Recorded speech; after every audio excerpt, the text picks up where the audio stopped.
director of the Rural Utah Project.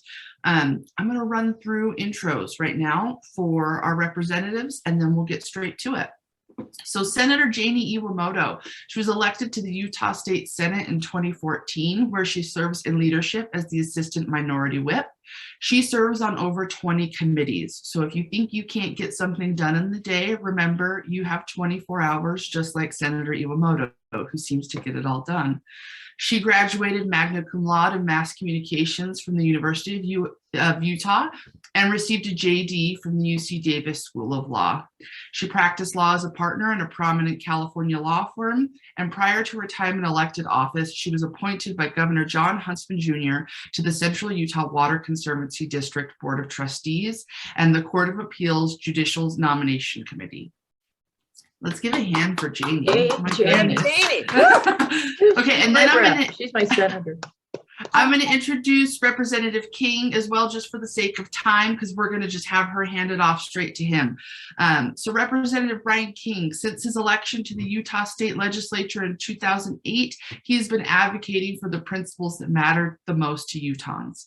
In addition to representing the people of House District 28, he serves as House Minority Leader, where, as he likes to call it, he serves as the legislator's loyal opposition, speaking on behalf of Democrats and our policies. When he's not acting as that loyal opposition, he's an attorney practicing law in Salt Lake City, where his practice centers on plaintiffs who were improperly denied health, life, or disability insurance. Give him a hand as well. All right, Senator Iwamoto, we're going to hand it over to you. Okay, now can you hear me? Okay, can. I had this little stress part because my laptop has crashed and I'm texting Robin, but I couldn't find the camera, and anyway, so it was a little stressful getting in, but I'm so happy to be with you and to see all of you. I see so many people, friends and you know, colleagues, everybody that I'm happy to see you, and thank you for the Women's Democratic Club for having me. I wanted to say one thing. One of my constituents, Gerald Jensen, sent me an email today, and he had found his a picture of his mother, who was president of the Women's Democratic Club, Vivian Jensen, from 85 to 87. And I just wanted to say, you know, just, you know, always looking to the past for mentors that I've had, and all of you. And so I just wanted to say that, because I love that we will honor the past as well as the future. So anyway, I was asked to go through, I'll go briefly through the legislation. I have legislation that bigger topics that I think will be there, and just kind of go through some of those with you. And I have a local election amendments, and this one is I'm doing with the clerk, Sherry Swenson. So it's been kind of neat to, you know, I trust our election system totally because of the leadership that we have in Salt Lake County. And this just allows for cancellations of uncontested races. And you would think you would have that, but like in Holiday City, Mayor Deli was uncontested and one district seat and one was not. Well, she had to mail out ballots to every single person, registered voter in Holiday, which was, you know, waste of taxpayer money. So the council will have 20 days to decide if they want to cancel that election and save money and confusion to our voters. I have also been very involved in the Native American community, and TJ, thank you for all your work. It's been one of my greatest honors and kind of highest priorities in the last 3 years to do things with the Native American community. So this one is just moving the ICWA, which Indian Child Welfare Act, and I won't go into all the details, but it's a commitment by the federal government because of the mass removals and forced assimilation of Native children, Americans, and this is to help children are overrepresented in the foster care system. So it's bringing that that liaison position and the Office of the Health Disparities within the Native American community, which I worked on 2 years ago to create that office, and moving it up under the governor's new Health and Human Service. And the governor's office has given their commitment to that too. And then I have a couple of police reform, well, not reform, one is reform, but driver speeding amendments that I've gotten a lot of attention not always positive, but it's a bill to add examples of conduct which is reckless, and elevating that for driving over 100 miles per hour, which has just exploded. And I'll have Colonel Rapich who's going to talk about that. And at that speed, there's no way to, basically survive. You picked it. And then also increasing the penalty to a reckless standard for speed racing. And that is, Chief Brown came to me with that from Salt Lake City. He said that's become, thousands of people go to that and they have lost lives, but it's a lot of other things go on. So that one, I'm working with that. I have, water is a huge issue. That's going to be a big issue, this conservation efforts, because every body of water in our state is under. And so I have this bill called flow rates or quantity for plumbing fixtures. And it's to have water sense standards for new builds and remodels for toilets, urinals, shower heads, and faucets, and not kitchen. And with that, we can save 16,000 acre feet per year, which is 4.5 billion gallons, with the increasing water needs that we have from explosive growth, drought, fire, the way we're building now, so we have more indoor use. And this will save, it will allow for 30,000 new homes at our current rate of usage. And just for toilet usage alone, we're wasting 1/3 of Deer Creek Reservoir fully filled every year. And so it's one way, it's not the only way, of course, but this is one way that we felt could, I'm working with a lot of water districts and all the waters, because they're the suppliers, they're the ones that are in need of water. And also I have other support for that too. Water amendments is another one which modifies provisions related to water conservation plans to include drought. Also, it's going to look at the water, culinary water structure rates and retail water providers. And that information will be held within the Division of Water Resources. So I'm working with that. I have two things that are close to my heart too, but the Days of Remembrance for the Incarceration of Japanese Americans. I do this every February 19th and talk about it, but I wanted to this year memorialize it in legislation for a day. And then I also have a concurrent resolution encouraging the support of Adoptee Citizen Act. And I don't know if many of you, all these bills I'm doing, I said, oh, I watched a movie that hit on that, and the Blue Bayou. And a constituent who's from South Korea wanted this. She's very involved in the business community, Sarah Dancy Jones, and she's been talking about this a long time. She was lucky to be adopted from South Korea, and they naturalized her. Her parents knew to do that. But many of the adoptees coming from other countries are not naturalized, not to their fault. No one realized it, and they could be deported at any time. They have no rights as citizens. So it's a glitch in the federal law. And actually, I think John Curtis, and they're sponsoring that federally. So it's encouraging that. I have a correctional officer eligibility amendments, and I did this with Sheriff Rivera and the sheriffs to allow for 19-year-olds to be able to work in jails in the counties. And it's been very successful. They are not doing certain jobs that would be of risk to them, but they have become, when they're 21, they've learned so much and they're ready to go. And it's been a successful program. So now the Utah State Prison would like to join in that. So that is what I'm doing. I'm doing court fee waiver amendments. And last night I got hooked on watching The Maid. I watched the whole limited series. Oh my gosh. And it just showed what you have to go through to prove indigency. So what this court fee waiver does is, right now it's just left up to the court. So I'm putting into guidelines. This came from another constituent, guidelines that indigency, like if you've already proven SNAP or, things like that, federal programs, or you've shown indigency another way, you're not going to have to go through all that. And it gives guidelines and less discretion to the court. And then I'm doing affordable housing tax amendment. I won't go into the specifics, but I'm doing that with Mayor Caroon. And so it's been really going back to the county days when I was on the county council with him. And it's just modifying some tax provisions, evaluations that have been hard and not, it's more technical in nature, but it's a really good step on that. And then I have an officer and intervention reporting. It's part of, I was working on this for the last 2 years, but no, we couldn't come together. But this time Ken Wallentyne stepped forward, and we've been working with, I mean, even up yesterday, we're almost there with the language that we think we can get through. It'll be hard, but Chief Wallentyne said, you know, we have to change the culture in our police. And what that means is we protect our police officers, but in protecting them, we need to report and intervene when we see something wrong, and that is protecting our officers. So he's so wonderful to work with, but he really believes in this culture change. And so, and it goes into that with campus safety and everything too.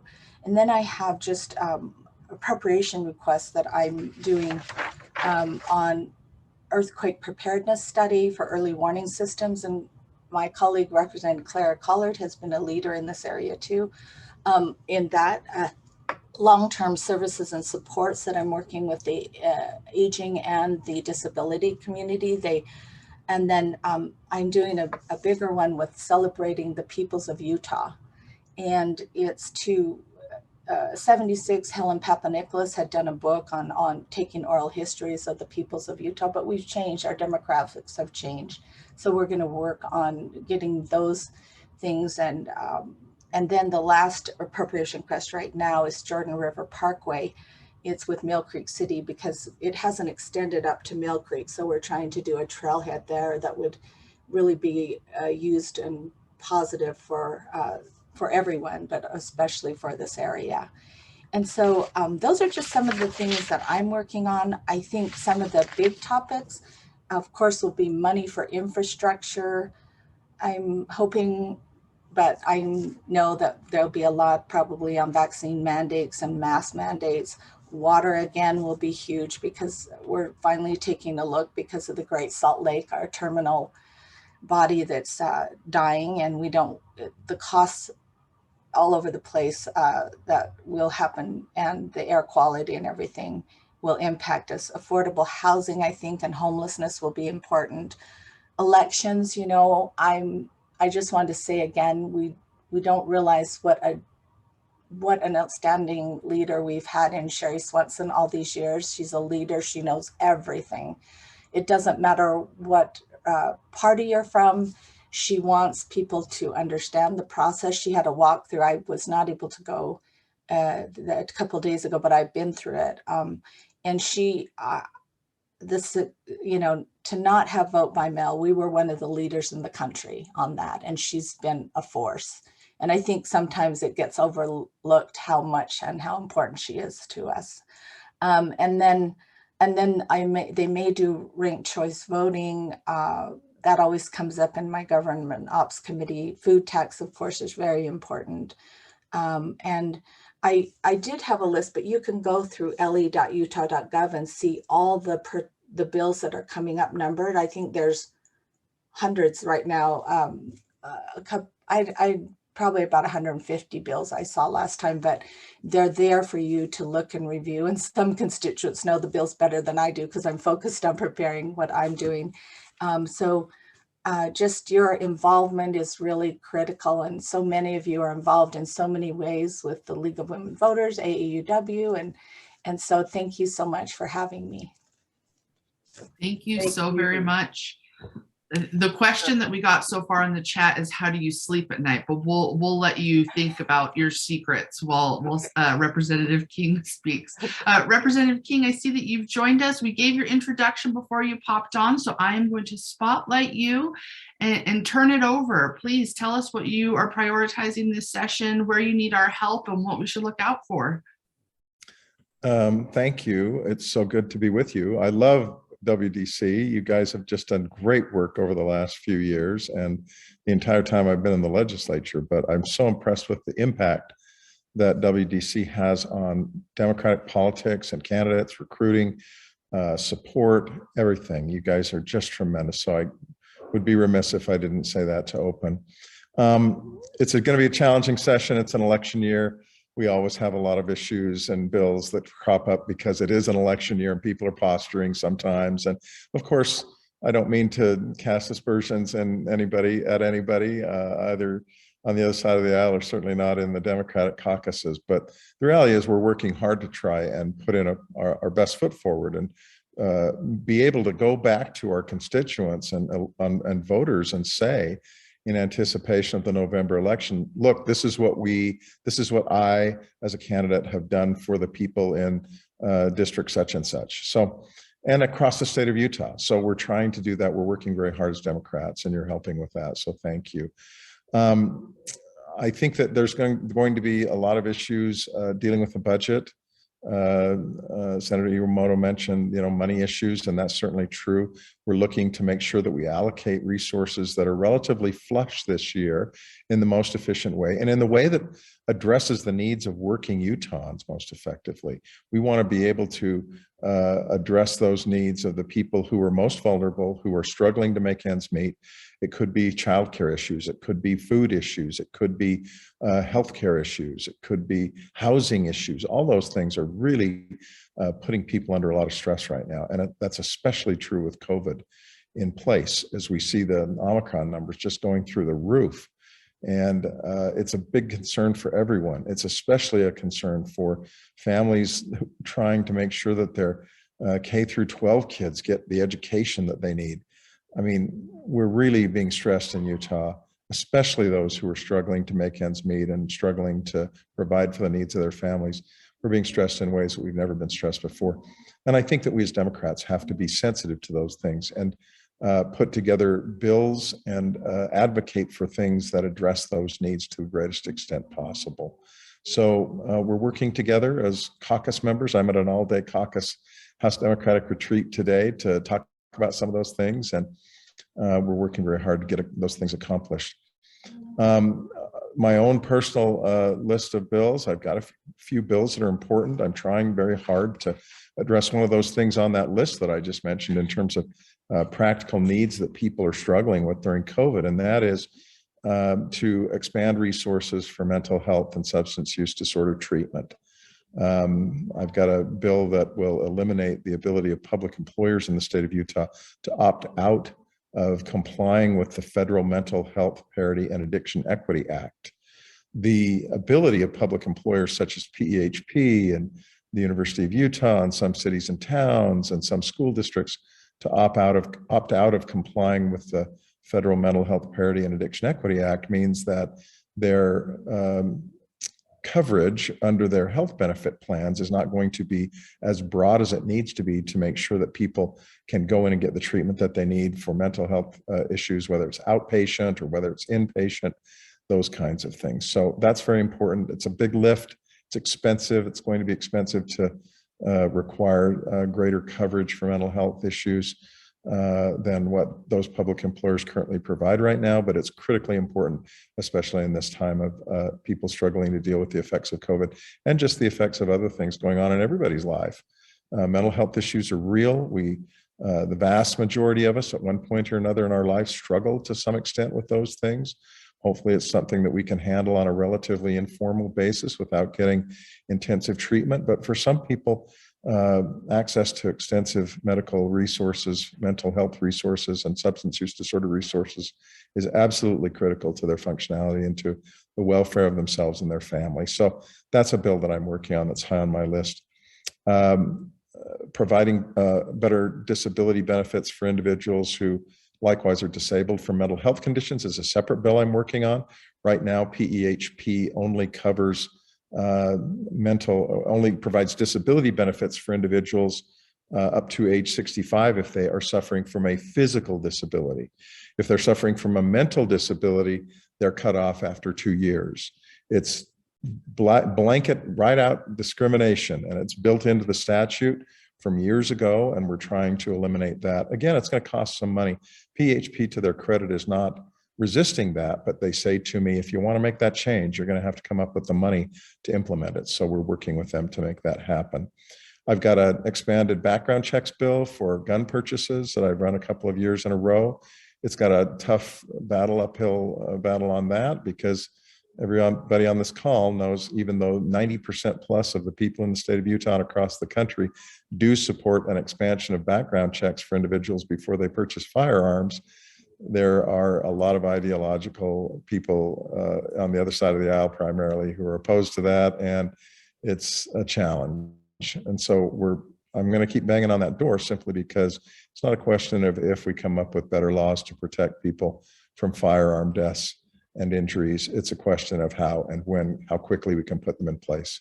So I'm committed to continuing to work on that area. There are several other bills I've got, but I don't want to take time that you don't have and that other people can address other issues that are important. So I'd be happy to answer any questions that you have or any questions that show up in the chat. Thank you so much. Oh my gosh, so busy. It's about to be a sprint, isn't it, for both of you? Any questions about specific bills, broader issues? Please, we'd love to get them answered on this call if we can. Chelsea, I'd like to ask Senator Iwamoto a little bit more about the Day of Remembrance. Can you talk about that just a little bit more for people that might not know a little bit of that history? So the Day of Remembrance is always on February 19th, and it's a day of when Executive Order 9066 was done, and 120,000 people of Japanese ancestry were taken into imprisoned into American incarceration camps. So we have Topaz here. And so we remember that nationwide every February 19th and have different events. And I just want to say, I know critical race theory will come up, but this is what critical race theory is all about. If you go to the museum, and I have to say our legislature has supported Topaz, the Nisei soldiers, which we were issued a stamp this year, Forever Stamp, which was supported by our state. And now I'm working with some of those people to do the Navajo Code Talker stamp. We want to try to get a federal commemorative stamp for them. But it's critical race theory, I believe, will come up. And if you go to Topaz and you see, and Brian, Representative King and I both, I studied this in law school, and I actually know one of the people who started the critical race theory, and it's not being taught in public schools, but it's to tell you how laws, are written to discriminate against. And these are American citizens, that were sent. And so I want that in legislation, because I don't know how long, if I'll be there forever. And I bring that up every February 19th because it does repeat, history does repeat, but we need to remember. And so that's why that's so important to me. I would just say too, one of the things, Senator Iwamoto's comments remind me that we're going to see some bills up there that are meant, well, I shouldn't say that. We're going to see some bills up there that have the effect of distracting our attention from what's really important. And this critical race theory bill is one of them. It's a diversion. It's a charade. It's just not a real thing. And the same is true for transgender athletic issues. We're going to see some bills dealing with transgender children who are seeking to, they may be seeking to be involved in athletics in their junior high or high school. And the reality is that our High School Athletics Association has processes and procedures in place to address that. They're well accepted, they're well understood, they're not controversial, but it's in the political interests of some people to make this an issue and to try to stir the bucket. And it makes me crazy. And we, I think as Democrats, are trying our best to not get diverted in terms of tension on things that are not real issues and focus on issues that make a difference in people's lives. And when we are dealing with things that aren't issues that are worth talking about, to oppose those things and try to put the kibosh on them as quickly as possible. And it's a really interesting year when CRT came to, I was asked to speak on a panel in Moab, and George Takei was there. And his I don't know if you know him, but I do from Star Trek, but the newer generation doesn't, are saying, who's George Takei? But he's spending the rest of his life telling the story because he was incarcerated and he didn't really understand it. And he said, he went to his dad one day and said, Dad, you should have spoken up. And his dad, it makes me cry still to this day, because he said, his dad just said, I should have spoken up. But, they went through this awful period in time. My parent, all of them, my grandfather was incarcerated, and I spoke for AAPI, against AAPI hate, at Sugar House for an event. And I said, do you know, my grandfather was taken in the middle of the night in the Ogden area, stripped and shackled in the Salt Lake City jail first. And the Sugar House is over that jail.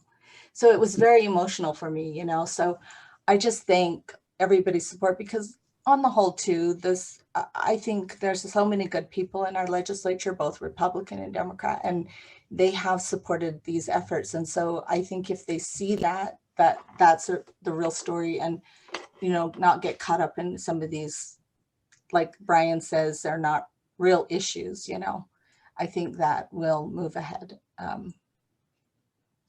And can I just say one thing to thank our interns too, that are, because Angie Zhang is here, she's my intern, but we couldn't do it without our interns. And I know you were looking for an intern too, so.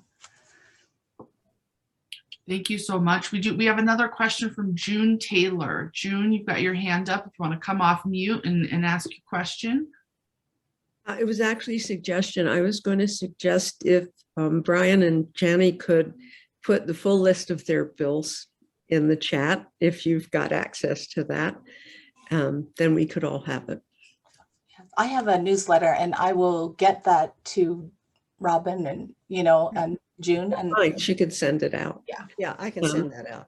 I have one further suggestion. I think we should refer to the CTL and transgender bills as dog whistle bills, because that's what they are.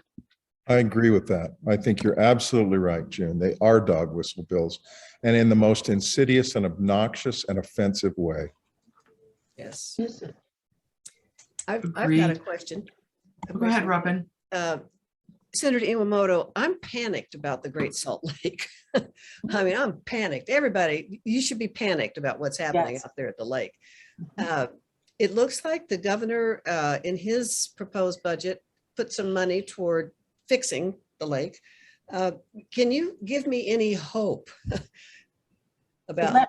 Let me tell you about that, because they had the Great Salt Lake Symposium. I did it virtual, and I want to tell you the work, because it really is helping, but it's scary. We're putting for the first time, money towards it, the Great Salt Lake, because Speaker Wilson has made this important to him. It's in his district, and I think it's a good chunk. It's not enough, but if you see what's happening in other parts of the world and in California, the other lakes, they've died, and we're going to be paying for it a lot in the future, economically, physically.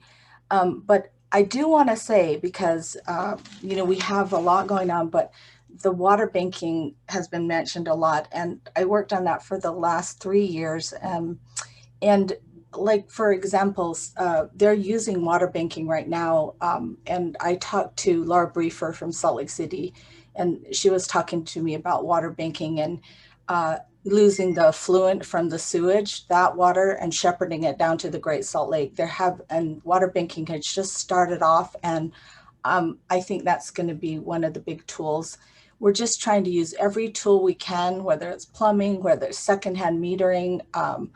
And I think this year we're going to actually see things. We have, there is, like Zach Frankel's always talked about, water rates, and that's important too. All of those things are very, very important. Secondhand metering again, landscaping, turf replacement, but it is scary. We've never, air you can kind of, you're always seeing it, you feel it, and other things. Water, we don't realize we have we don't have any new water. And if you see what's happening to Lake Powell and Lake Mead, they've used it for electricity. We're just anyway, so I think this year will be the year that we get something going, but it's just a start. We've got to stop diverting water from the Great Salt Lake is what it amounts to. I mean, there's limit, of course, if we can do anything at all on how much precipitation we get, there are serious limits on that. But what we can control and do a much better job than we've been doing on is not diverting water out of the Great Salt Lake. And we have to make sure that every bit that traditionally and historically has ended up in that lake gets there to the greatest extent possible.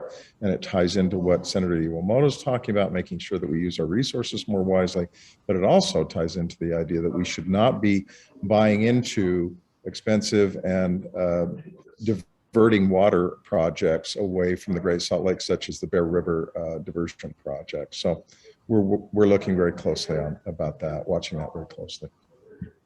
Thank you. I know that the Great Salt Lake is top of mind for a lot of us. It's great to hear you're doing all that work. We have another question in the chat before I get to a couple of raised hands, asking both of you directly if you support the elimination of the food tax bill. Yeah, I will just say, I was happy to see the governor address that. I'm not at all sure that the governor's way of addressing it is the best, smartest way, because I don't think it delivers the resources that are most necessary, the immediate need that people who are having trouble making ends meet in terms of their food purchases. They need an instant relief as soon as they go into the store to buy their food. Right. We just need to eliminate the sales tax for those individuals. And I think we can do that. Eliminate the sales tax on food items and then target it to make sure that it isn't a windfall for people who don't need that tax relief. I think the bigger picture is we're going to have real push for tax cuts this session. I'd like to see those tax cuts directed to people who need them most, as opposed to having people who are making six-figure incomes getting that kind of tax relief. Quite honestly, they don't need it. And you know, if we have directed tax relief, I don't have a problem with tax cuts so far as they're directed to the people who really need them. Yeah, I agree. I think there's talk about cutting the income tax and different things, but the one that would be most impactful is the food tax, in my view. Great, thank you both so much.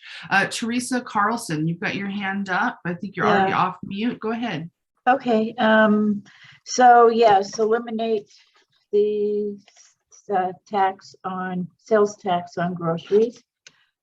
This is so important. I mean, yeah, the governor has given out, you know, some whatever it is that people can use that have money and do possibly need, you know, help with their food, but it does nothing for the people on the streets or the people who have lost their jobs and the people who are in cars. And there are so many people that have lost jobs, and children especially, over and over and over again.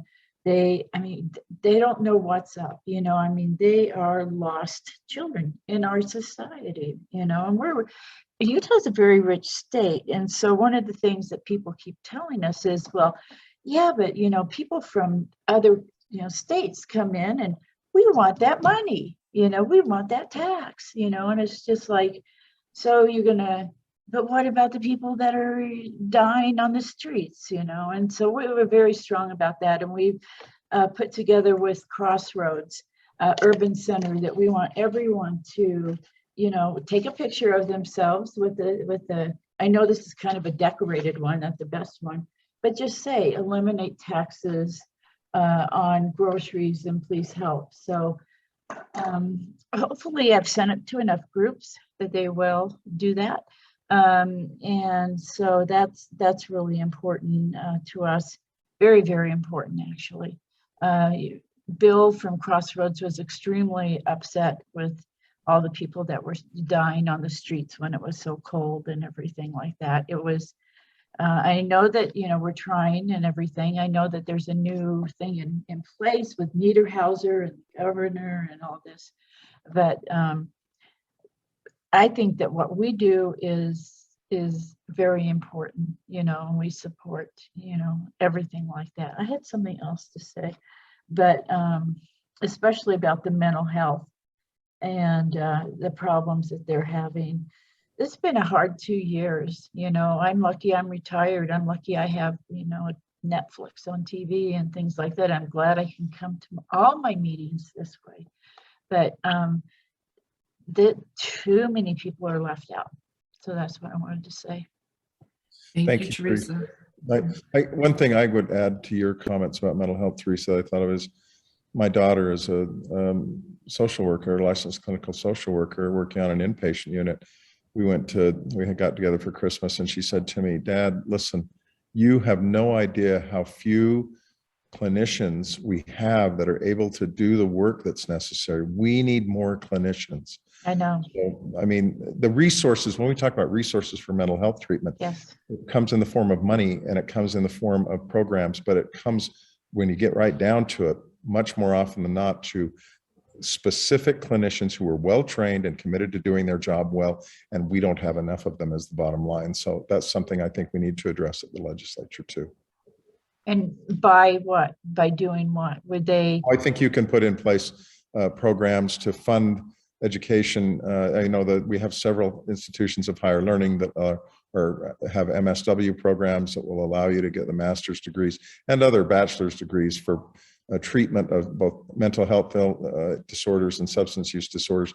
There are things that we can do to make sure that we have a better pipeline of trained clinicians getting into our state, particularly in rural areas where it's hard to find a good trained clinician right now. Oh, yeah. There's a lot of suffering from mental health and substance use disorders in rural Utah, particularly for a variety of reasons. So there's just a ton of work that needs to be done there, Teresa. I Do you absolutely. think we can get it done? Well, I think we can make progress in the area. It's not a black and white thing. It's an incremental thing, but I think we can make progress in that area. Yes. I think one of the good things about the COVID has brought to light is greater understanding of sensitivity to and a greater commitment to address the reality that we have a lot of mental health, behavioral health, emotional health issues out there that need to be addressed. And I think there is a building feeling that we need to do exactly that. Thank you. And I was just going to add, we always have these bills, some good, some bad, but with professional licensing. And I know this one has come up to, so there's pros and cons that always happen, whether, to loosen the licensing or something like that. And this, I know this was one of the areas. And then also we looking at increase in pay for a lot of these areas because we're losing people, at least in the state, because we don't, in every sector, the disability center, in sector and all over the place. So Beth in the chat asks about mental health support in public schools. Last session, I worked closely, I sponsored a bill and had the support of Representative Elison, who's done great work on the other side of the aisle in this area. I'll give a shout out to my Republican colleague, Steve Elison, who has really, really done great work in this area of mental health. We put together about a $500,000 appropriation for funding of more counselors and clinicians for assistance to deal in K-6 with suicide prevention and suicide education, those kinds of issues. So basically, again, we're making progress. Much, much more needs to be done, but we're moving in the right direction, I think, in this area. Right, we have one final question before we move on, and that is actually from Erin Cox from Fox 13 News. She has a question for you, Representative King and Senator Iwamoto. Go ahead, Erin. Hi, all. Thanks for letting me take a moment to ask a question. I wanted to make sure you guys got it all in first. But my question for you two is I've really enjoyed this meeting and listening to the things that you guys are working on. And I wondered if you might speak to some of the things you're collaborating with Republicans on. That's something that I think me as a media journalist, I don't do as well as highlighting some of the things that we're coming together on and working towards. And that's something that I wondered if we could highlight to see what are those things that you guys are coming together on at the Hill, but also what you would like to come together on. Senator? yeah, I could say that most every bill I work on is with a Republican. I mean, we try to do bipartisan. I also do it with other, have a couple with other too, but we really do work bipartisan, and we pass most legislation together. so I guess that's that question. But in the Senate, I can say I'm in leadership, and our leadership team, we meet together a lot. We during the session, especially once a week, we do meet with the governor, with the minority caucus too. But we all, talk together and kind of we have our separate caucuses, but we still work together on issues. So we work better bipartisan than people think. And so I probably have another idea, but go ahead, Brian. Yeah. Thank you, Jani.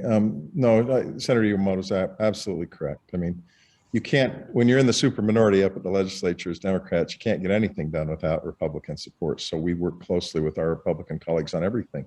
I mentioned just a moment ago, Representative Elison's work in mental health care. He and I work closely together on all those things, and he's not the only one, of course.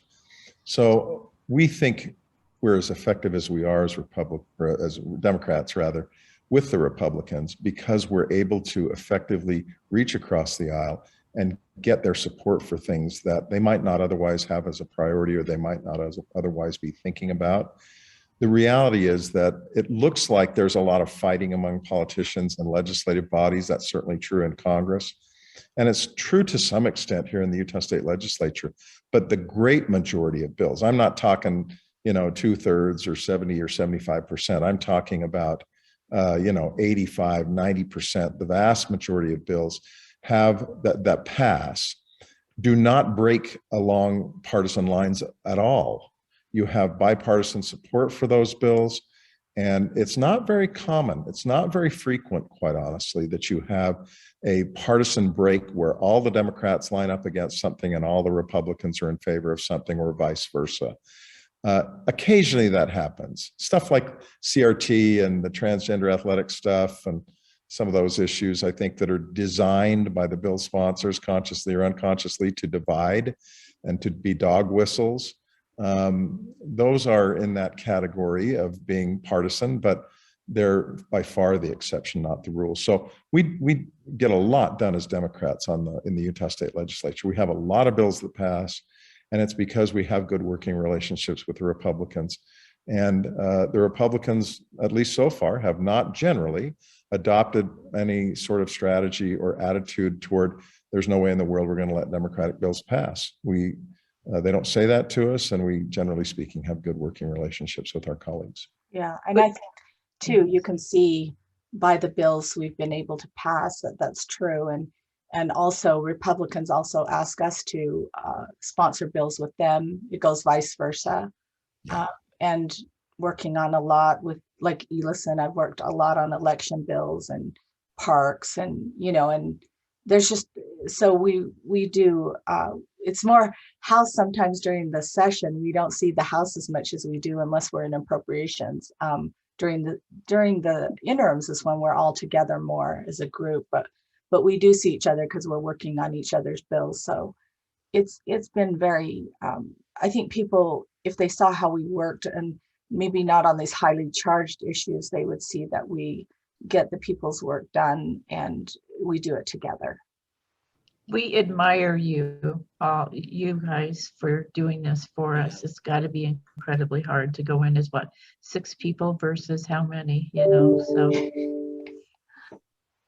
Thank you. We couldn't do it, honestly. It's really hard, but when things get really hard for me, it's the constituents and people like you and organizations that help lift us, because sometimes I'll get some little text or email and it means so much. So thank you, because we get in this little bubble where we're just working. I'm going to butt in here, Chelsea, just for a quick second. And Representative King and Senator Iwamoto, I cannot tell you how proud we are of you. Let's give them a hand. Yes. Thank you.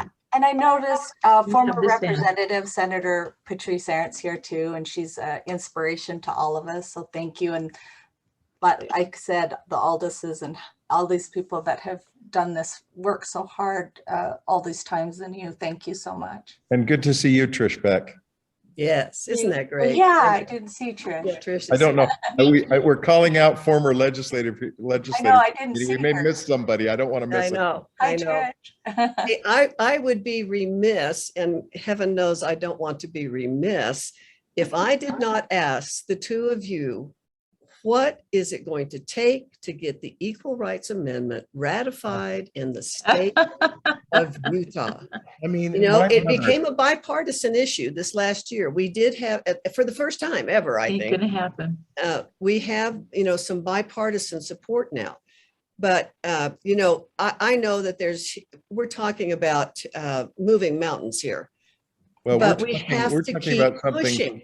Absolutely, Robin. We're talking about something 45 years ago. My mother would go up to the Utah State Legislature as the president of the Women's State Legislative Council and promote and argue for and advocate for the ERA in the late know. 70s. I know. I know.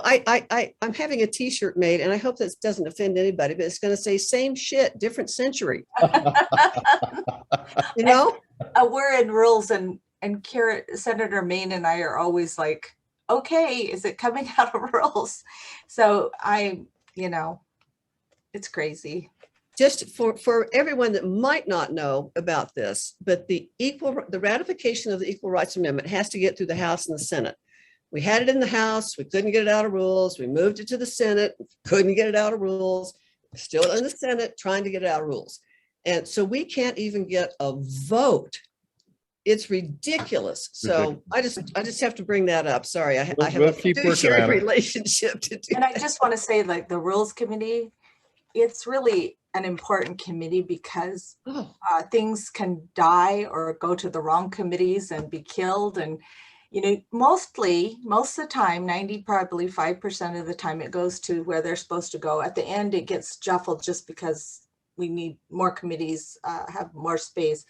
But, a bill can really live or die in the Rules Committee. So to that end, I have a quick question. This is about politics, but I can look up who's on the Rules Committee, and I can send them an email or a letter or blood, whatever, and say, I really do support this and I want it to come out of rules. But if I am not a constituent, is my voice, this person's on rules. I'm not their constituent. Am I just wasting my time to do that? I don't think you're wasting your time, but I do think, and I'd be interested in knowing what Jani thinks. I do think there's a significant difference between who we hear from as constituents and who we hear from as more generally residents of the state of Utah, sometimes even out of state. We get so many emails. It's hard to give much attention to anybody but individuals that are our constituents, which is not to say you should not be emailing and contacting legislators who you are not represented by. It is to say, as a practical matter, and the reality of the situation is that we do have to, and I at least pay more attention to my constituents than I pay to non-constituents. You agree with that, Jani? yeah, when I was on the county council, I said I reply to every single phone call, email, text, and I do that.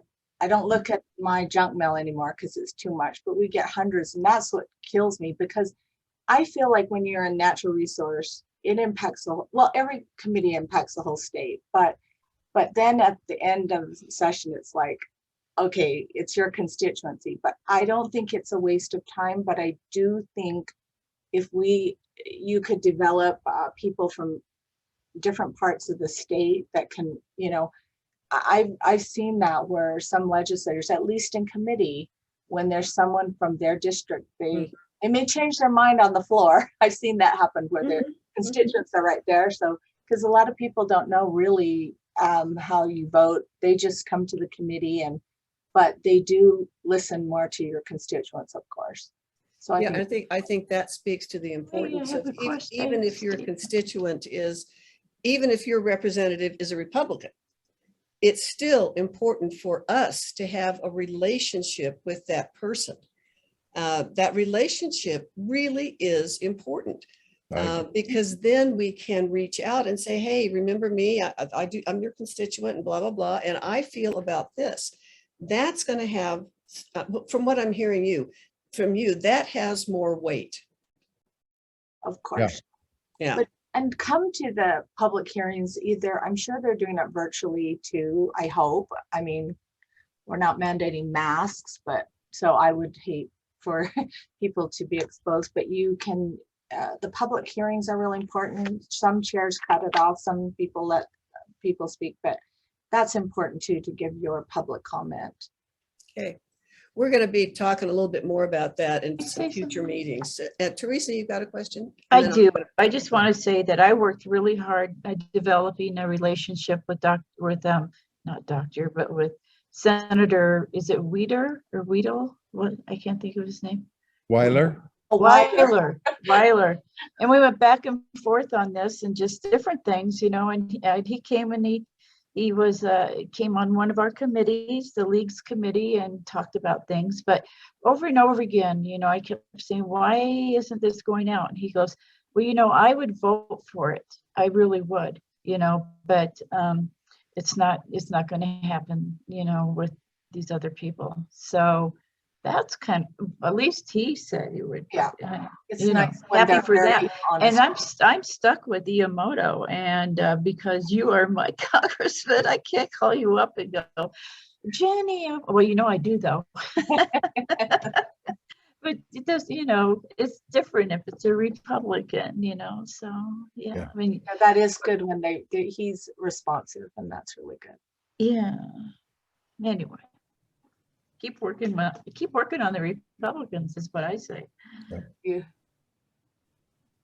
All right, Representative King, Senator Iwamoto, thank you so much for taking Thank time you. out of your Thank schedules you. and coming today. Thank you to everyone who asked questions.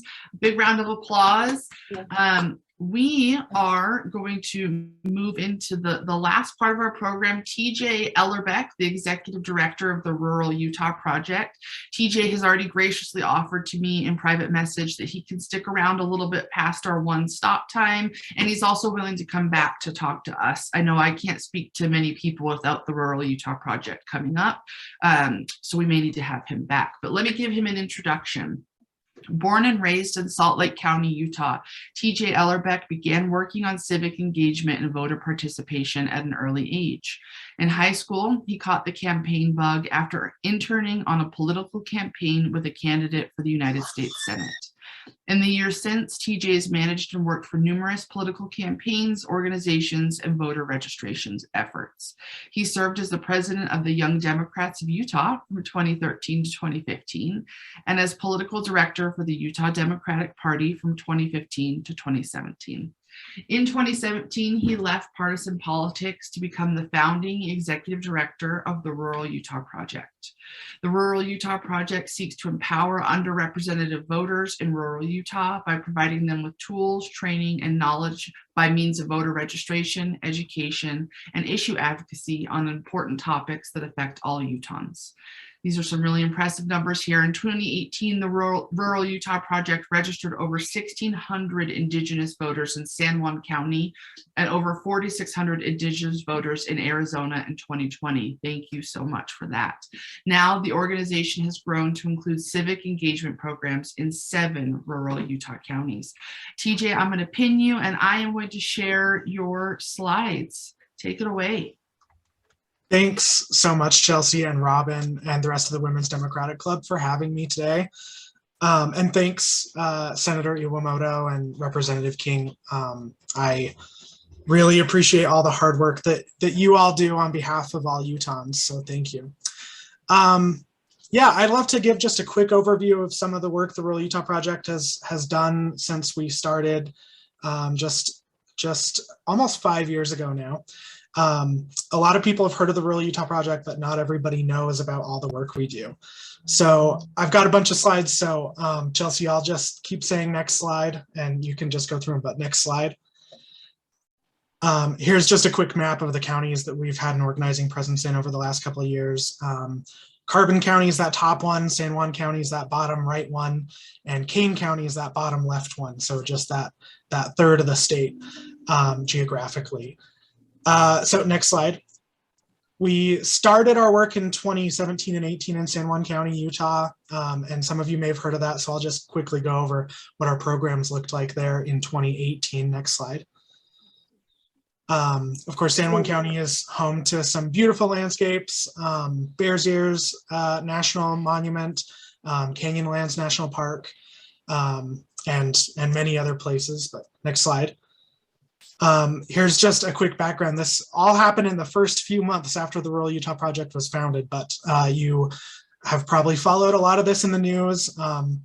Then President Trump slashing the size of Bears Ears and Grand Staircase simultaneously. And during that, right immediately after that, San Juan County actually went through a federally court-ordered redistricting. These are all Salt Lake Tribune headlines, so you can look these up. But next slide shows just a quick overview of what those county commission districts look like. So most counties in Utah have a 3-member county commission that's elected at large, but San Juan County, due to a 1984 federal court case, had districts drawn, and those districts were never updated or changed with census data from 1984 until 2018. And so on the left, you can see what the districts looked like from 1984 until 2018, which basically is 1 packed Navajo district and 2 white majority districts, even though the county is an indigenous majority county. And then that right slide shows what the new districts looked like after redistricting in 2018. So for the first time ever, it became possible for an indigenous majority to get elected to the county commission in this indigenous majority county. Next slide. So here's just some rough numbers from our voter registration program in 2018. Obviously, I'm not going to go through all these, but we registered just over 1,600 voters. About 900 of those were first-time voters in San Juan County. And that 1,600 number, that equals about 40% of the electorate in a typical midterm election prior to 2018. So in the 2014 election, there were about 4,000 votes cast. And here shows voter turnout in San Juan County over the last few cycles. So that top line, that's the white majority precincts, and that zigzag pattern is what you expect to see in a lot of voter turnout graphs like this. You'd see higher turnout during a presidential election. But I just love that from 2016 to 2018, the voter turnout in Native majority precincts actually went up in San Juan County because that election was such a phenomenal opportunity for people to have their voice really heard. Next slide. This is a picture I really love from right after the election. That's Tara Benali, who's one of our staff. She's our field director. And in the background there, you can see then county commissioner and now state legislator Phil Lyman. Tara looks extremely optimistic looking toward the future, and Representative Lyman is, I think, a little less than thrilled about the election results in 2018. Next slide. And so here are some headlines that came out of San Juan County after the 2018 election. So the first ever Indigenous majority was elected to the county commission. Of course, the one huge thing was the county withdrew from the Bears Ears lawsuit and switched its position on Bears Ears National Monument. Of course, as you probably all know, that ultimately led to, after the election of President Biden, the reinstatement of Bears Ears National Monument as well as Grand Staircase. So that was big news. But the commission also made a lot of other changes that really improved governance in San Juan County, especially moving county commission meetings around the county. Previously, they'd all been held in the county seat, Monticello, which is in some cases 4 or 5 hour drive from some parts of the county. So that county commission election was a really big deal and a game changer for San Juan County. Next slide. Oh, looks like my picture didn't come through, sorry, but we can just skip this next slide. I'm just going to give you a warning that Google Slides may have done you dirty on your PowerPoint, so we may have a couple that don't come through. Yeah, that's okay. And this slide is kind of scary to look at, but I won't bore you with all the numbers. But basically, one thing we found doing voter registration in southern San Juan County was about 20% of voters were actually registered to vote in the wrong election precinct. And that's a result of people not having, what many of us here in this meeting would think of as a traditional physical address. That box on the left has some examples of what the address that voters would write on their voter registration form, and that matches what shows up on somebody's driver's license. For example, like 13 miles south of Bluff, or 5 miles northeast of post office or something like that, which is good enough to get a voter registered, but not always good enough for the county clerk's office to show where a voter actually lives. And that resulted in hundreds of voters in 2018 receiving the wrong election ballot during the primary election. So next slide. That led to us launching our addressing program. Sorry about the pictures. I apologize for this. But next slide. I've got a couple more that may have come through because they were formatted differently. But we launched our addressing program using a technology called plus codes. And these are short codes that correspond to an XY coordinate somewhere on the earth. Every spot on the planet has a plus code. And we started using these as a tool to register voters in the correct election precincts. We worked with the county elections office to make sure that they could use these plus codes to actually get voters registered. And we expanded the program. Here's some examples of what those plus codes look like. And next slide, if this picture came through, yeah, there's one of our staff, that's Tara again, in front of a home with a sign. There's another one of our staff installing a sign on the home. We also worked with San Juan County Emergency Services to make sure that everyone understood how to use plus codes even apart from voting. So now in San Juan County, you can call 911 in most parts of southern San Juan County and give a plus code instead of a descriptive address. So an ambulance or fire truck can drive directly to your home instead of hoping that you happen to call somebody who knows where you live, or that the ambulance or fire truck driver knows exactly where your home is. So this has made a huge difference in emergency response times in southern San Juan County. So it's important even apart from voting. But I also want to talk about some of our work outside of San Juan County. That doesn't always get the same level of attention, but I think it's also really critical. So we ran an organizing program in Kane, Wayne, and Garfield counties, which are just to the west of San Juan County. One big thing was we found the county clerk there, that's her in the bottom right, was rejecting voter registration forms based on where people lived, and essentially deciding, here's the Salt Lake Tribune headline, deciding who deserved to be a Garfield County voter and who didn't. And that was a huge deal. It caused dozens and maybe hundreds of voters to be rejected, even though they were legal Garfield County residents. Garfield County is a place that's a very conservative county. It's one of many places in rural Utah where there's usually not a Democratic candidate on the ballot, because it can be really, really intimidating to run for office. I know Kale and I have some good memories of Garfield County from his campaign in 2020, and he can probably speak to that too. It's a unique part of the state, and there are lots of challenges. But in 2020, we also supported a candidate running for county commission in Garfield County, Byron Ellis, who ran a strong campaign. And of course, it's a place that's, an uphill battle for many progressive candidates. It was really important for us to put a dent in that monolith that is rural Utah politics. Next slide. And then our program in Eastern Utah, Carbon, Emery, and Grand counties on the right there is our organizer, Nate, talking to a voter. In 2020, we supported a handful of candidates for county commission, including Kevin Walker, who some of you on this call may know. He also serves as the county party chair for Grand County being where Moab is. Kevin got elected to the county commission, and actually candidates who the Rural Utah Project supported swept the county commission races in 2020, which was a huge deal. And so in 2022, a lot of those seats are up for re-election, and so that'll be a big priority for us. We also launched our Save the Book Cliffs campaign, which, here's a slide. You can visit the website and read more at savethebookcliffs.org.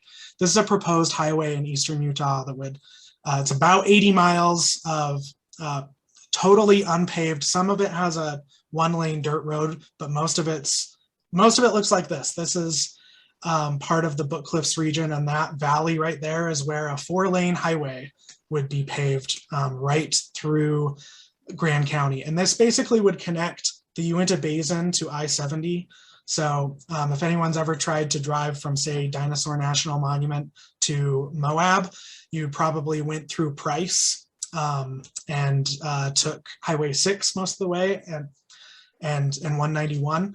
But this highway would cut about 15 minutes off that travel time, which isn't much, but that's enough for oil and gas industries to really push hard for this highway. And this is what this is. This would be a subsidy for the oil and gas industry to save them about 15 minutes on travel time to get trucks from the Uinta Basin down to I-70. And so this was the launch of our very first public lands focused issue campaign.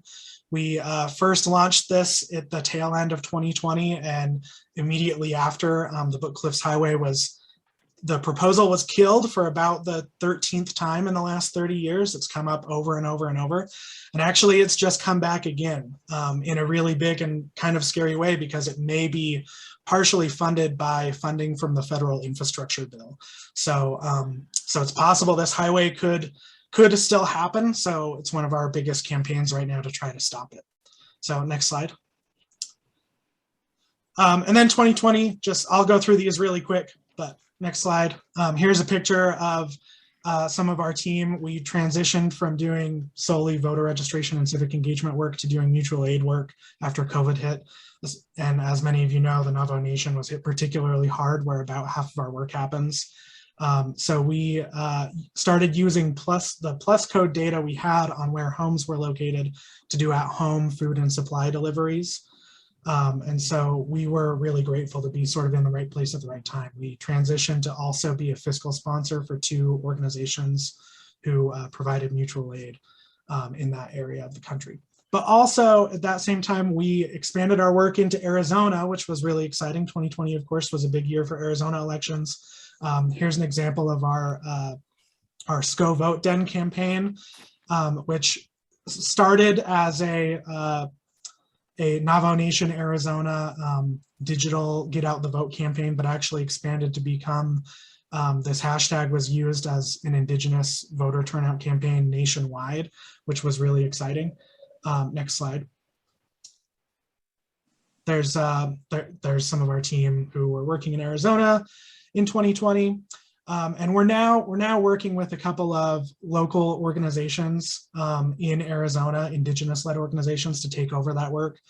It makes a lot more sense for a local Indigenous organization to be doing voter registration on the Navajo Nation in Arizona than it does for the Rural Utah Project. So we're really excited for what the future of that work. There's just some examples of what our digital program looked like. So we're really excited to work with some of those organizations to have that work continue in a locally led way. But so here are just some of the headlines from our work in 2020, because that was a really big year for us. And I won't dwell on these numbers, but you can go through these kind of quickly. But just some key notes from our 2020 Arizona campaign. We registered over 5,000 new voters in Arizona, which really made a huge difference in the 2020 election. And I like this graph too, because like I talked about earlier, voter turnout in San Juan County, Utah, among Indigenous majority precincts actually went up from 2016 to 2018, and it went up much further from 2018 to 2020. So that's what this shows. These are all precincts in southern San Juan County, Utah. Next slide. And so here's just some quick highlights of our work. And I know there's a lot of text on one slide, but 2022 is going to be a huge year for the Rural Utah Project. Of course, we'll be running the Save the Book Cliffs campaign, which is really exciting and important, and I think a really great way we can save a really valuable, pristine landscape in eastern Utah. We plan to be completely done with our addressing program on the Utah portion of the Navajo Nation by early this year, so that's exciting to us too.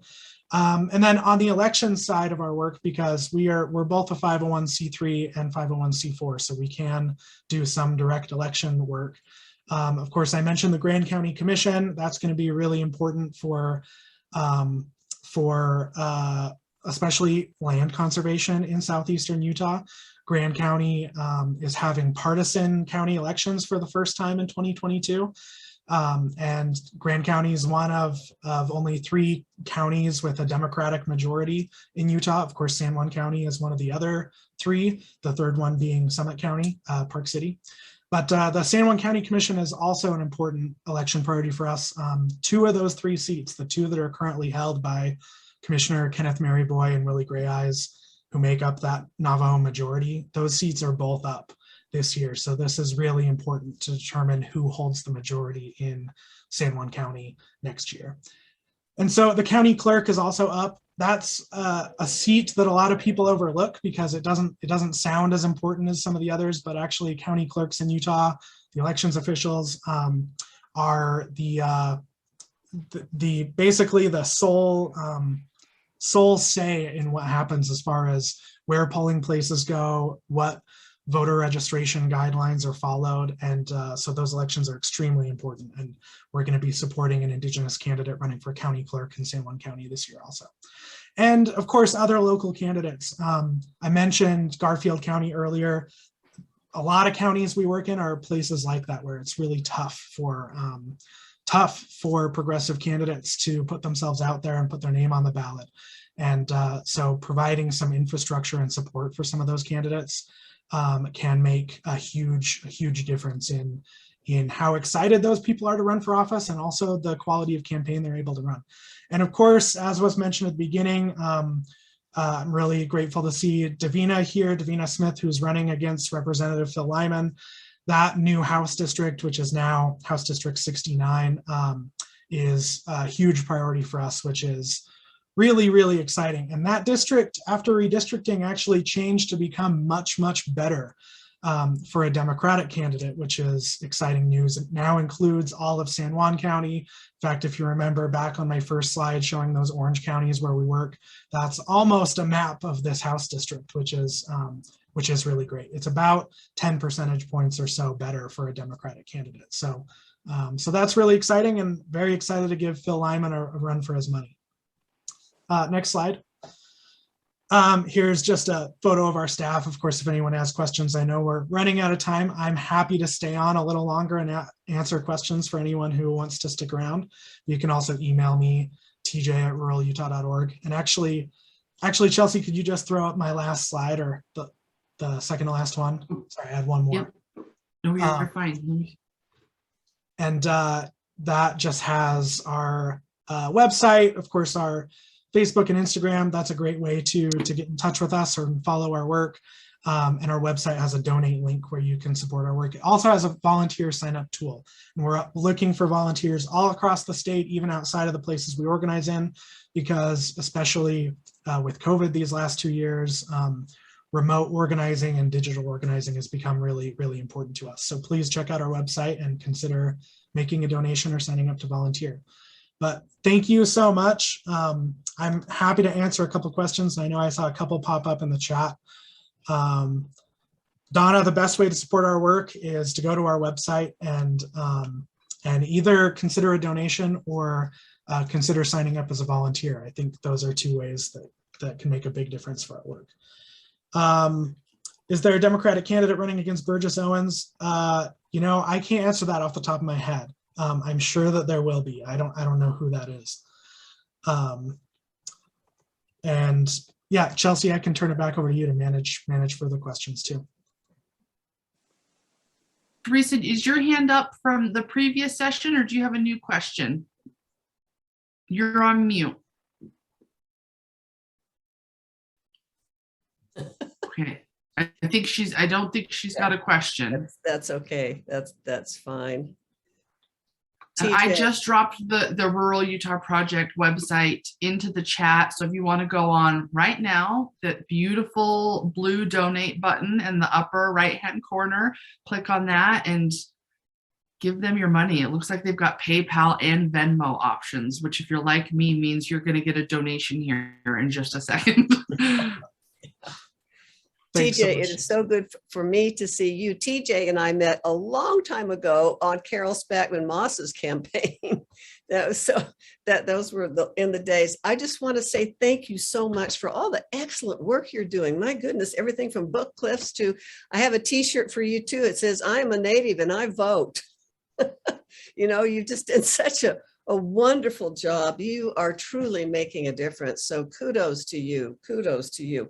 And I also want to say that the Grand County Commission that TJ mentioned is one of maybe 2 or 3 where the Grand County Commission signed the resolution to ratify the Equal Rights Amendment and sent it in to us. So thank you, Grand County.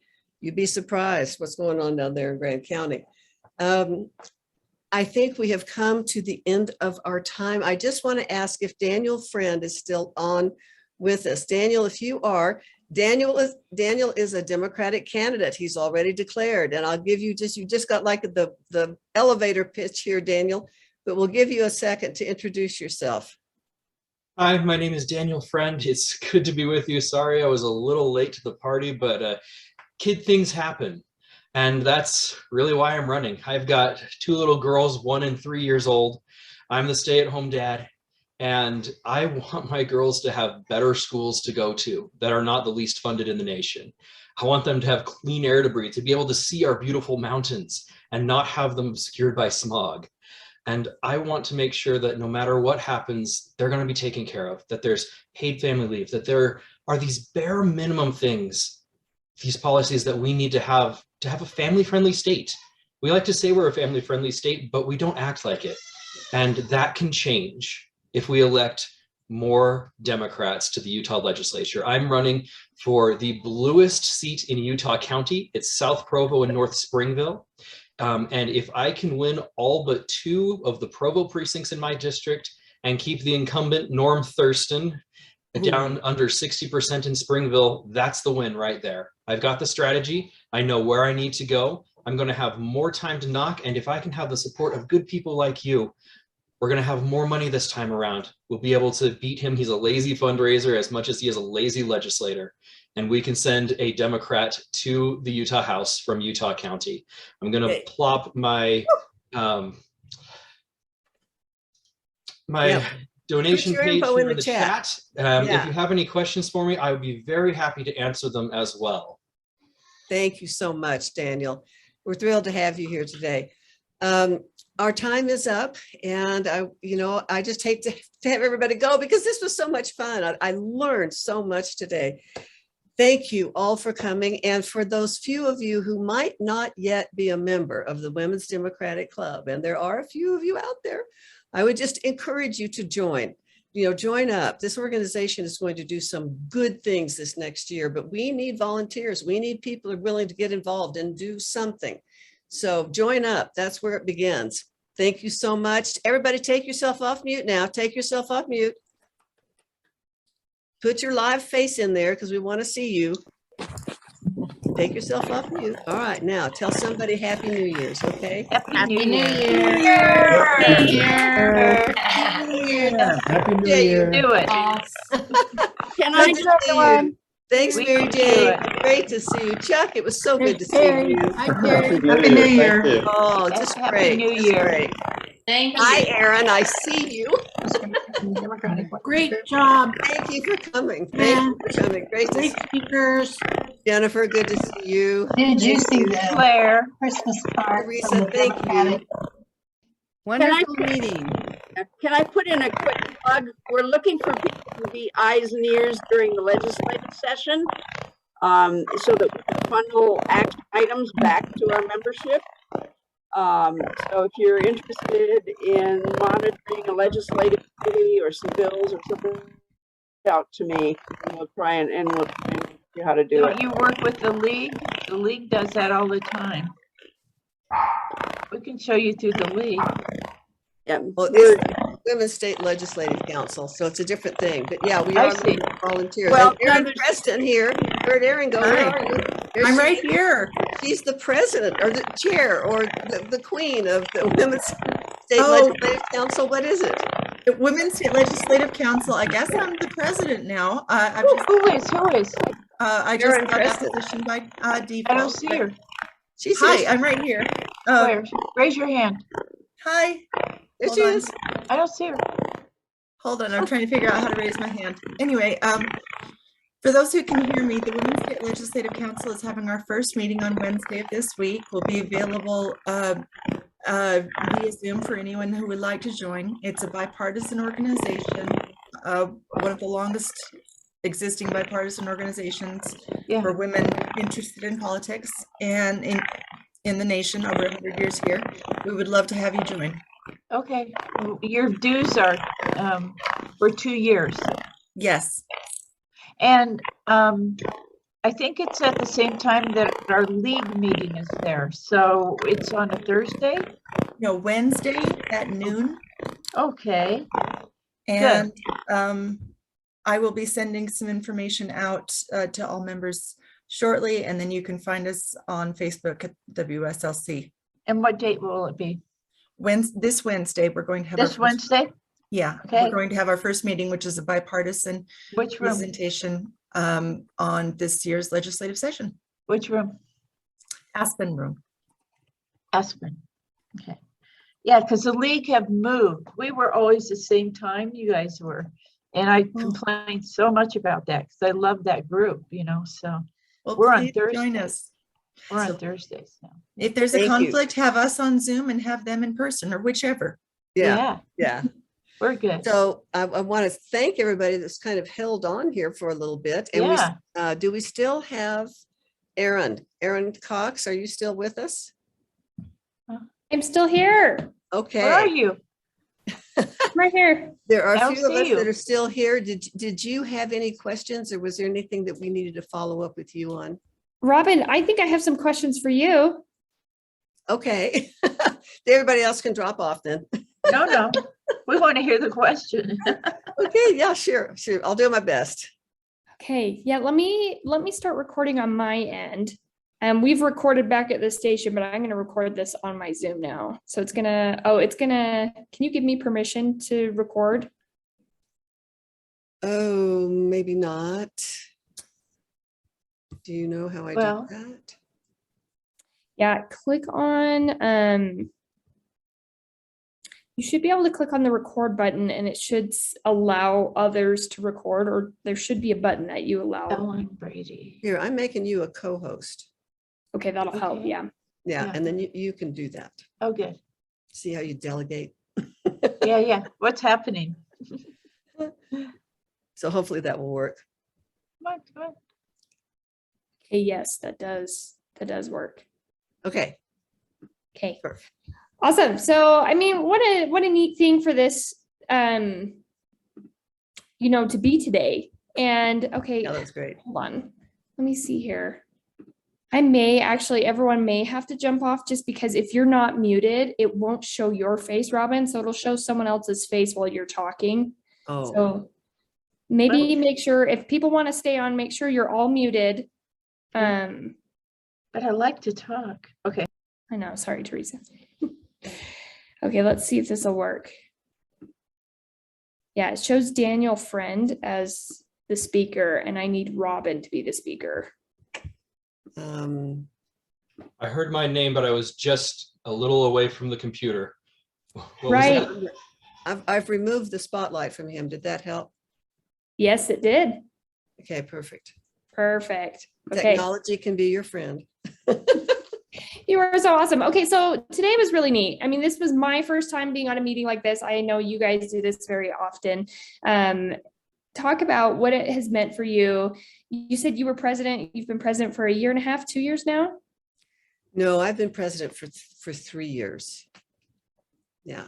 Okay, so you're like, you had a normal year and then you've had a couple COVID years. Talk about what it has meant to you to fulfill this role, especially as a woman and especially in the Democrat Party that, as was spoken about earlier in this meeting, is a little bit lesser representative here in Utah.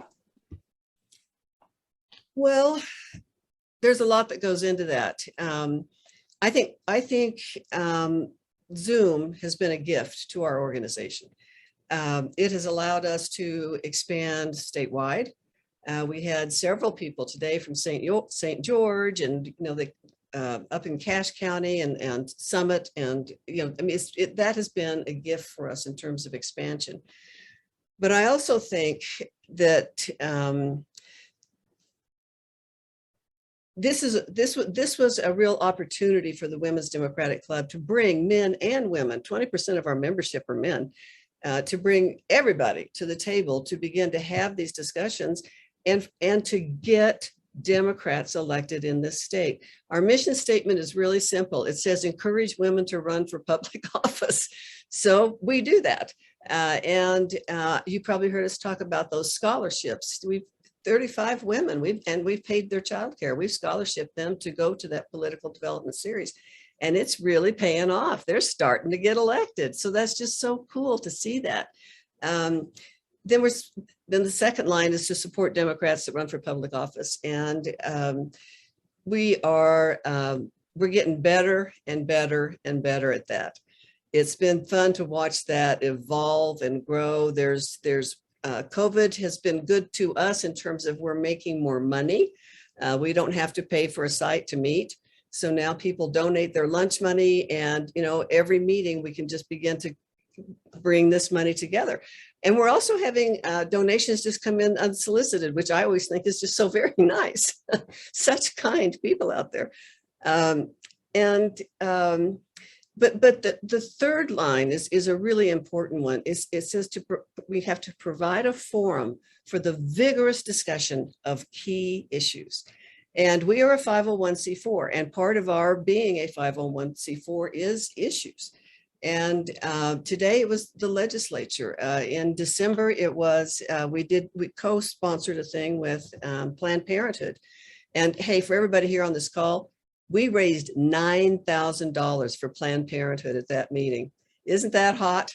I was so proud of us, but it was a fabulous meeting. And with Zoom, we can bring in these national speakers. We brought in someone from, Planned Parenthood Federation of America, who is actually one of the lobbyists up there. It was just great.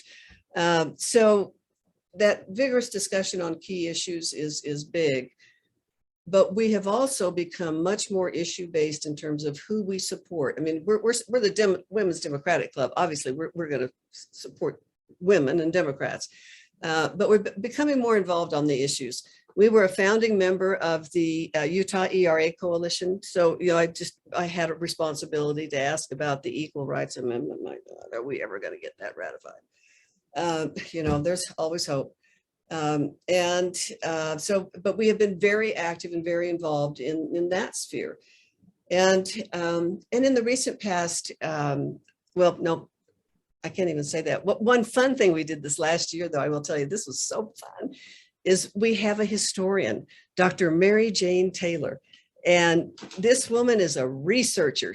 And so we set her loose with the archives from both the Marriott Library and the Utah State Archives. We set her loose, and she went through everything, and she has combed up this incredible history of this 125-year-old organization. And it is told through the eyes of Utah women.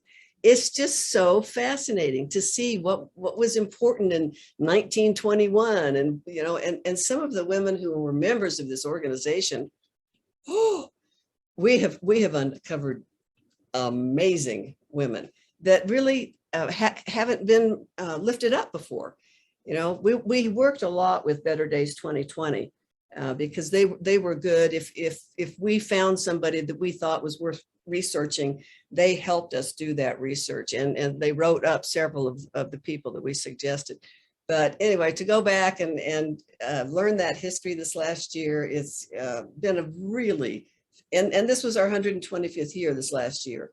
So we're now into our 126th, and dear God, don't let it die on my watch. That's what I thought when I became president. Oh my God. Robin, you have so much just passion for life. It's just so fun to watch you not only be the mitigator for this conversation that we had today, you and Chelsea working together to do that, but also just to hear you talk about what you love to do and what you love to be a part of. I wondered if you mentioned a couple of key issues, but Representative King and Senator Iwamoto kind of talked about some key issues with the drought and with some of the COVID issues. I wondered if you might talk about some of the issues you hope will be brought up in the legislative session. Some of those, maybe one or two or three key issues that really matter to you. and this association? You know, I'll put the food tax at the top of that list. And I will also, but another issue, and I was expecting Emily Bell McCormick to come today and talk about this. She runs the Period Project, and Representative Lesser, we're working across the aisle here.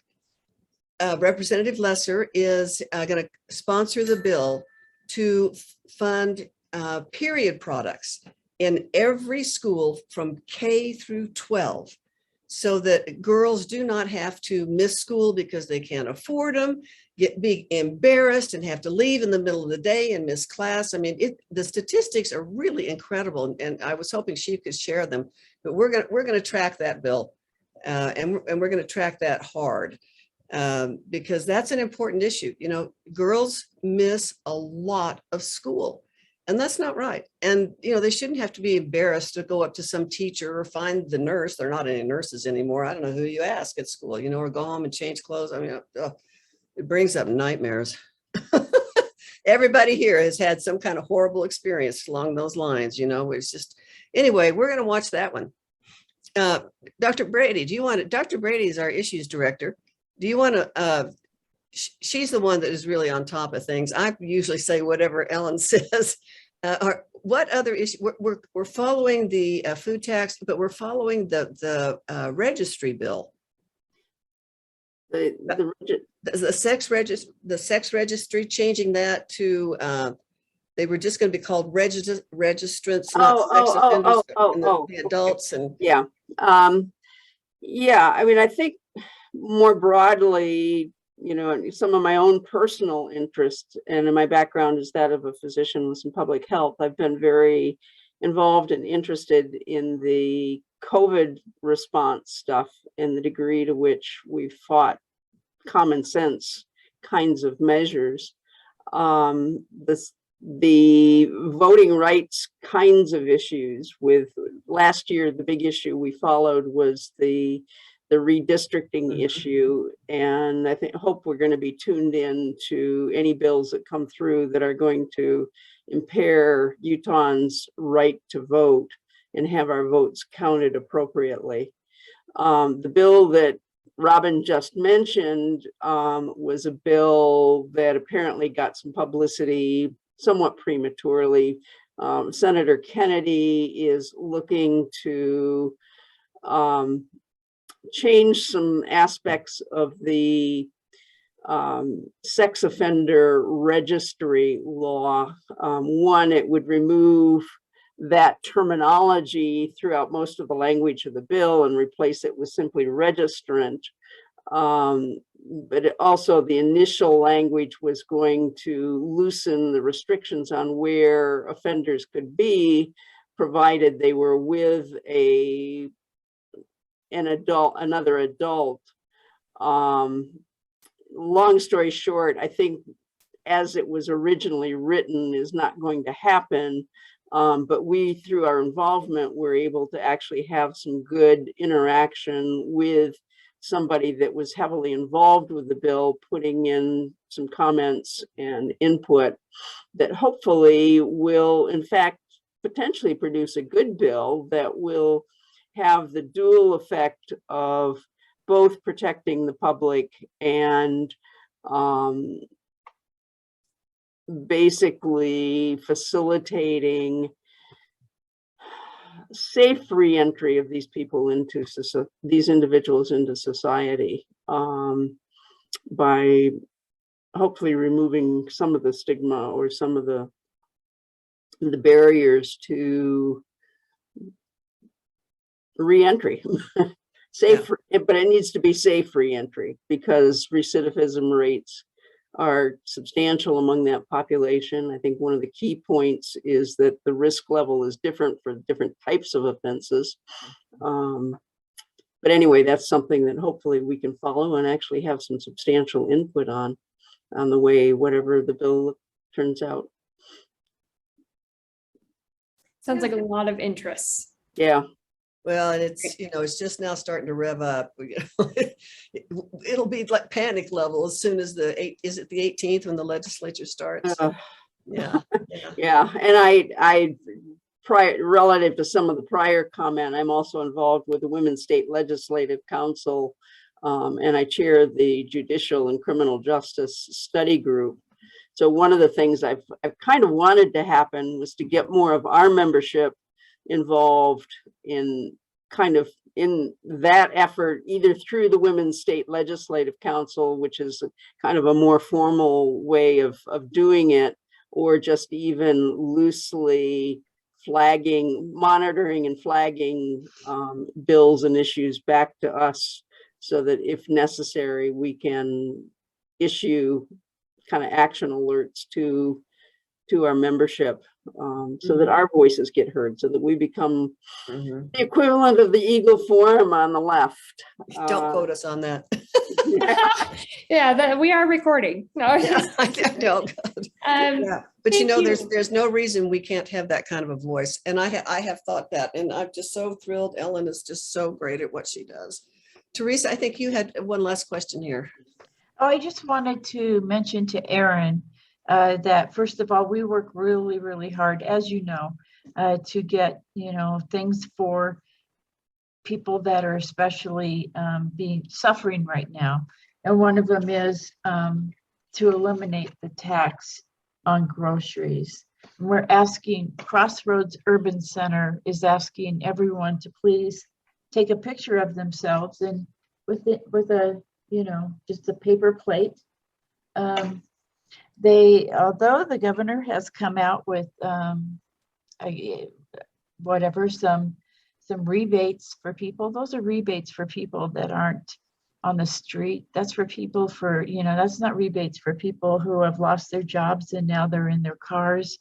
And we feel that food should be something that is not a right, but I mean, a very staple thing, and this state is a very, very rich state, and their conflict with this is, well, if we do this, then all the people that are driving into Utah to ski and everything, we won't get their money, on taxes for the groceries. And that's a kingdom. That's just a kingdom. That is not right, and we'll be watching that with you, Teresa. We're going to be watching that this year for sure. And I know, I love you for that. Anyway, just wanted to mention it. Thank you. Hey, Aaron, before you go, I do want to tell you that there are two last sentences to our mission statement. I didn't want to leave it off. The fourth one says to advocate for open, balanced, government, good government, and then to work for equal rights and equal opportunities for all. So, we rounded out. There are some those are kind of the core democratic principles that I think almost any mission statement should include, but I just didn't want to leave you hanging. Oh, I appreciate it. And I so appreciate being able to spend the last couple of hours with you ladies. You're going to be on tonight at 5:00 and 9 p.m. And then I can shoot you an email with the link, Robin, when it's on the website. And then maybe if you're able to, just in case our recording didn't work, maybe just send me a link to the one you have recorded. Okay. Just in case, to cover our bases. It should have worked. I've been keeping tabs with our engineers and they said it worked. So my little red dot is blinking. So something's happening. So all right, Aaron. Okay, well, thank you all. Thank you so much. And you so have my cell phone number, I think, Robin. I probably do. I'll put it in the chat too for all of you ladies. If you have stories or anything, please feel free to reach out. How nice. Oh, I'm sending it to you directly. I'm sorry.